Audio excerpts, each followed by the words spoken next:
23শে June Awami লীগের ৭৫তম প্রতিষ্ঠাবার্ষিকী।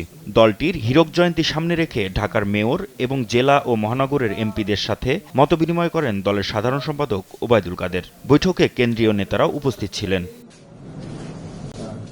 সভা শেষে আওয়ামী লীগ সাধারণ সম্পাদক জানান, কেন্দ্র থেকে ওয়ার্ড পর্যন্ত প্রতিষ্ঠাবার্ষিকী পালন করা হবে। বিদেশি দূতাবাস এবং সব দলকেও আমন্ত্রণ জানানো হবে।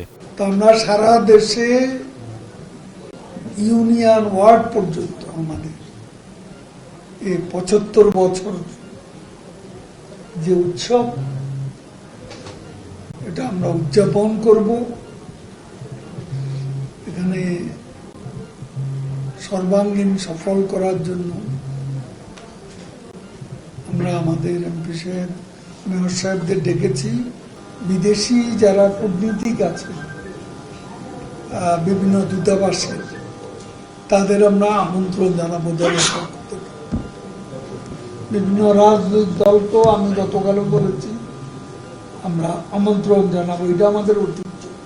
প্রধানমন্ত্রী নরেন্দ্র মোদীর শপথ অনুষ্ঠান ঘিরে ভারত সফর শেষে প্রধানমন্ত্রী শেখ হাসিনা সংবাদ সম্মেলন করবেন বলে জানান ওবায়দুল কাদের। কম সময়ের মধ্যে বড় কিছু আশা করার একটু সময় তো লাগে, কথাবার্তা বলতে হয়। তারপরে তাদের বৈঠক আছে, সে বৈঠক থেকে কোনো গুরুত্বপূর্ণ সিদ্ধান্ত এলে আপনার জানতে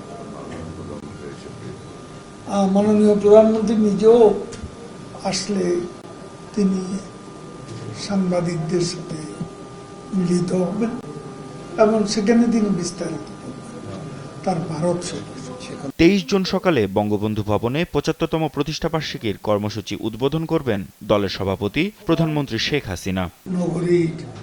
মাহমুদ হাসান, দেশ টিভি, ঢাকা।